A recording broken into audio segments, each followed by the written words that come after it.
Hi everyone, and welcome to another episode of T-Dog RC. I'm Tim and we're back in the workshop and we're going to get started on the spring project and it's going to be a really good one. So if you are into fixed wing RC like I am, then at some stage in your life of being into the hobby, you need to make sure at least once you have one of these in your hangar. And that is one of these. You've got to have a Spitfire at some point. I think my case, being British, you know, I can't not have one of these in my hangar. So I've decided to go for a Balsa one, of course. It's a ARF from VQ Models. I actually had it for a little while, had it in storage, but decided to get it out of storage and start putting it together. So in this video, we're going to take a look at what we've got in the box, and also I'm going to show you all the accessories and the power plant that I'm going to be putting in this. Quite excited about that because it's a brand spanking new 4-stroke nitro engine that I'm going to be putting in this. So nice authentic 4-stroke sound. If this is the first time you've come across my videos and you're not a subscriber and you are into fixed wing RC, or you just like watching people make things and build things and that sort of thing, then why not subscribe to the channel? I'd love to have you on board as a subscriber. It's completely free of charge and of course it helps me out massively. And if you're already a subscriber, then thanks ever such a lot for your support. I really do appreciate it. It's great to have you all on board. So we've got quite a lot of stuff to go through in this video. As I said, this is going to be just showing you the what's in the actual box of the Spitfire, but also all the components that I'm going to be putting in. And then the next video in the series will be starting the assembly. So without further ado, let's get this on the bench and let's get stuck in. Right, well, first things first, let's have a look at the power plant that's going to be going into this. Very excited about this. It is actually a brand spanking new Sato FA82B 4-stroke. Actually had this for quite a long time, probably a couple of years in the box. I did have this earmarked for another model, but I've not got round to doing that one either yet, and that's, I think I'm gonna, well, basically that's going to take a little longer to get sorted. So decided to put this into the Spitfire, and then I'll have to get something else for that one. I have opened this before a long time ago just to sort of have a quick look at it, but certainly not looked at it for a long time. But it is, in fact, I don't know if I ever have taken it out of this packet.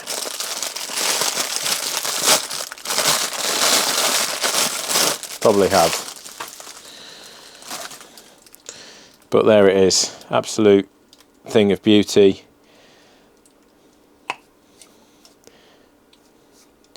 Obviously it's going to need running in, but look at that, it almost seems a shame to hide it in the cowl of the Spitfire, but really nice thing, Japanese made.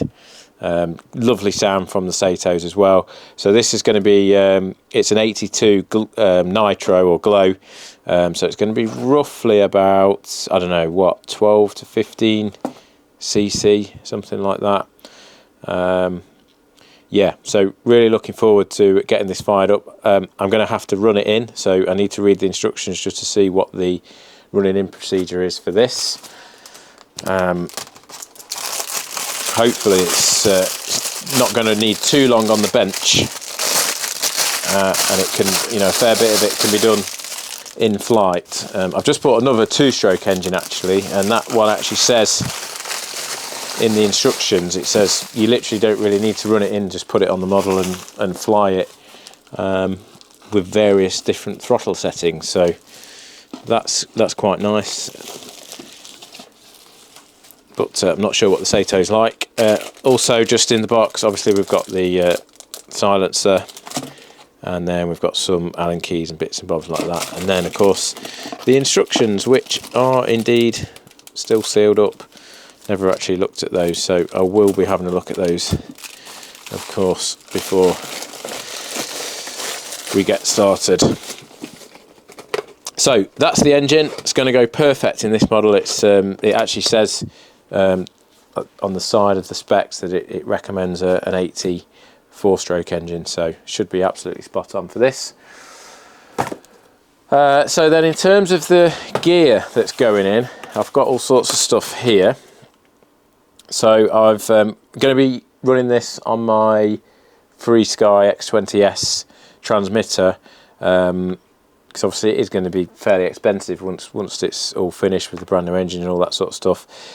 So I've gone for one of the tandem receivers. So this is the FreeSky Tandem R10, so it's 10 channels, so more than enough channels, and this is one of the ones that runs at both 2.4 gig and 900 megahertz at the same time, so it gives you that redundancy all in the one receiver, which is really nice.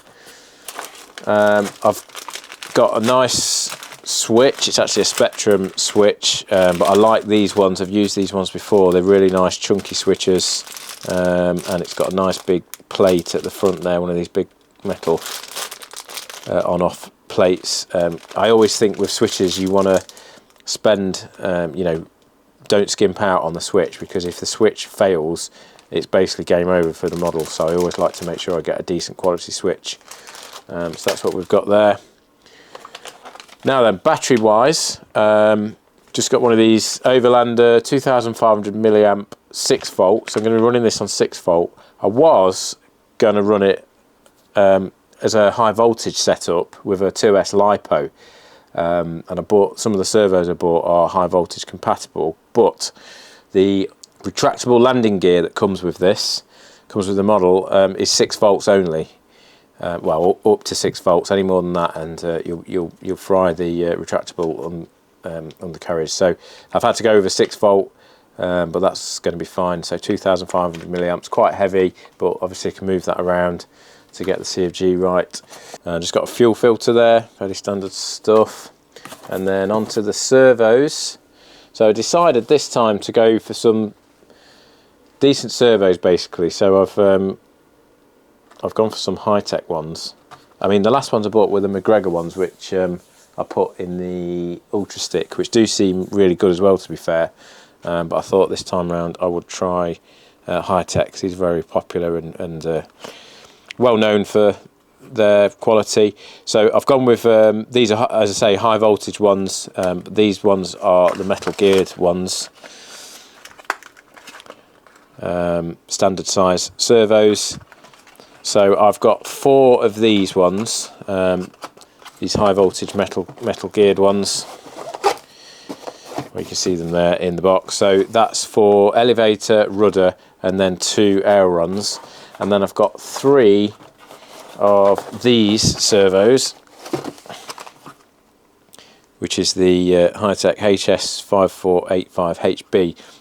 So these aren't high voltage, because at this point I decided I'm going to have to use 6 volt. So these are standard 6 volt servos, and they've got the carbonite gears. So they're still a decent spec, digital servos all round.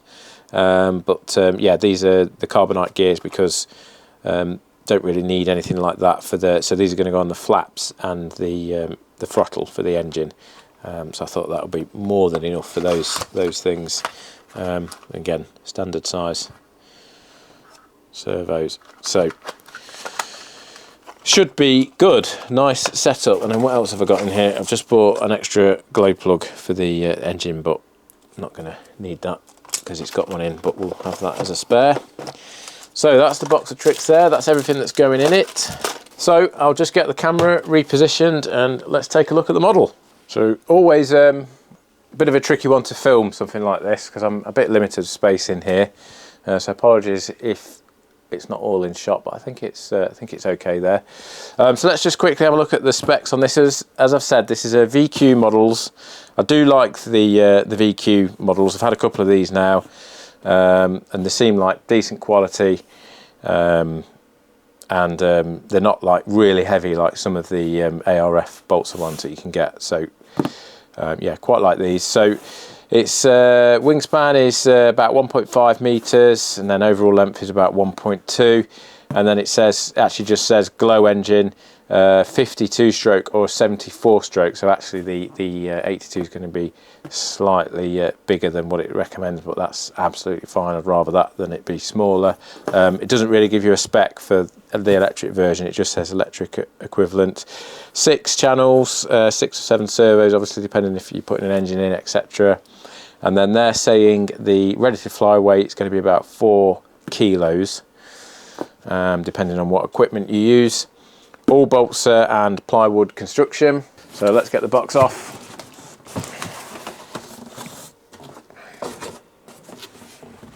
And let's see what we've got. So first off, instruction manual. And they always give you, we've got some extra decals on there, but they always give you some spare trim as well, which is quite nice. So if you have any scuffs or anything like that, you can cut pieces of these out and patch it up. So I've seen that in all the other VQ models I've had, which is good. And then we have got in here, just get the old knife.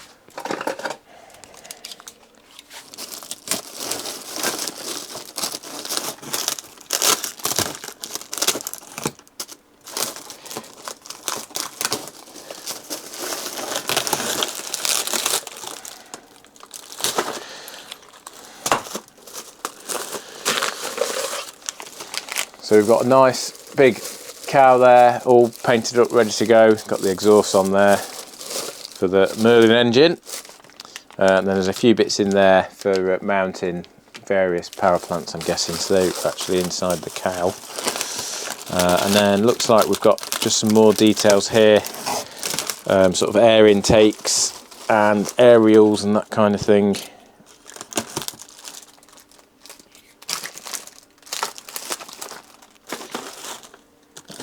Then you've got your usual bag of accessories. So we've got wheels in there, we've got the fuel tank. I'm not sure whether we're using that yet or not. I probably will do. They're okay, those fuel tanks are. Nice big spinner, so it obviously covers all the front of the car, which would kind of scale up for a Spitfire. Does actually include some fixed undercarriage, but I'm not going to be using those because I bought the extra retracts, which you have to buy separately for this. They don't come with it. Yeah, I ordered those as well. So we've got the wheels. There's an engine mount in there as well. And then all your usual accessories, clevises, horns and all that sort of stuff in there. And again, the quality of the stuff that you get with these I found is perfectly acceptable. There's some sort of, looks like, I won't get that out, but just down here there's a plywood, looks like a wing brace in there. And then these are the retracts that I bought. So these are quite nice. They're sort of scale retracts, especially for the Spitfire there. So you can see on there they're designed specifically for this Spitfire. And they've got kind of oleo, I think that's what you call them, isn't it, when we have these bits on. So quite nice scale looking retracts. You can't have one of these and not have retracts, or unless you've got a little one that is a hand launched one with no undercarriage. So rudder, obviously everything's pre-covered, camouflaged, and then they've got some nice rivet details on these as well. Pre-hinged as well, normally hinged on one side there. I think you can actually see the glue in that. So it's hinged on the rudder side, but it won't be hinged on the actual surface side, because you'll do that afterwards yourself. And then we've got the tail.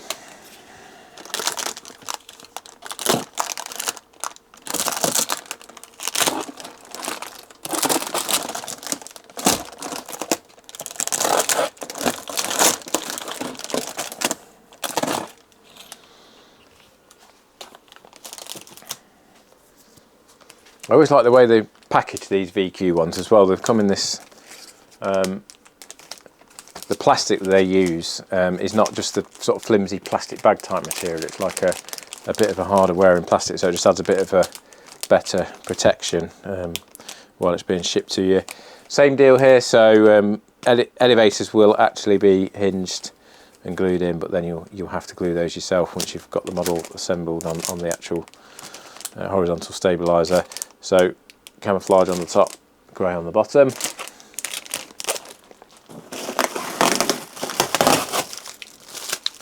Then we've got some little covers basically for the undercarriage. Just an extra little bit of detail, I guess. I think they probably only used if you are using retracts, because I don't know whether it's normally covered and you have to cut the holes in, but we'll see when we get into it. And then we've got this fuselage. Let's have a look at this. So really nice fuselage, decent size there with some nice details on. Again, it's got the rivets painted on, the roundels already on there. There's some extra decals as well we can put on. And then looking underneath, pretty nice plywood construction there. Servo tray, fuel tank bay is going to be in there, and then they've already got these outer snakes installed on these as well. Yeah, looks nice. And then under here, hopefully, we should have a pair of wings. So there we are, look at those. I know you can't really see them that well. In fact, let me move this box out of the way. Look at that, classic shape. Really like the camouflage on this as well. I don't know how scale it is with the grey rather than sort of green and brown. I think it's probably quite, I'm sure there must be some versions that are like that. But I just like those colours. I think they look really nice. Can't show the underneath just yet because it's got both of the top surfaces showing. But yeah, really nice. Again, ailerons there, pre-hinged, and the flaps are proper sort of scale split flaps, so they're going to be in this section and they come down from underneath the wings. So that's quite nice. Big chunky cord there, and they've got all the pieces of cotton already installed, so you can pull through your servo cables and all that sort of stuff. And these actually do feel quite light as well for the size. So yeah, it's a really nice sort of size model as well. It's not absolutely massive. It's going to be relatively easy to transport. One thing I have realised, there isn't a wing tube, so it must be a different mechanism for putting the wings on. So you must use that plywood spar that goes through here, I'm guessing, and then fasten them on somehow using that. But we'll get into all that once we start the assembly. So that is that for now. Just obviously a quick video. So part 1 will be coming up soon after this one, and I'll be getting started on the assembly of this. Usually with these, I think probably start with the wings and get all the wings hooked up, servos installed and all the linkages set up and all that sort of stuff, because then you can get those done, put them to one side, and then work on the fuselage, which is the most complicated bit really, with the engine and the cowl and all that sort of stuff. And of course got the nerve-wracking job of cutting the cowl open for the to get the engine in and all that sort of stuff. So that'll all be coming up. We've also got the retracts to install in the wings as well, of course, so a bit more to do than normal because of putting those retracts in. But yeah, it's going to be very exciting, and I'm hoping to get this all buttoned up probably by mid-May, something like that. So we're mid-April at the minute, and I'm sure you're sick of English people talking about the weather, but the weather's been terrible. I've only flown twice this year, and that's very unusual by now. I've normally flown quite a few times, but it's just cold and windy. Hopefully that means, because it's been so cold for so long, that we might be having a really nice hot summer, but who knows, fingers crossed. But yeah, plan is to get this in the air mid-May, and then I've got something really special project lined up for the summer, which is a bit of a bucket list project. So I'm really excited to show you that in due course. So if you are interested in fixed wing, like I say, and you're interested in balsa and that sort of stuff, then follow me along for this build assembly. and I'll go through all the details of putting it all together and getting everything installed, getting the engine set up, all that kind of stuff. And of course I always film the maidens as well. If that sounds good, then subscribe to my channel. Doesn't cost you anything, like I said at the start. If you like my videos, you can also help me out by giving me a thumbs up. That helps me on YouTube as well, get more views. I'd really appreciate that. And I always respond to people's comments. So if you've got any comments or any questions, maybe you're thinking of buying one and you want to know some details, stick it in the comments, and I'll always make sure that I get back to you. And as I said at the start as well, massive thanks to all my existing subscribers. Really appreciate your support, and I will see you soon for the next one.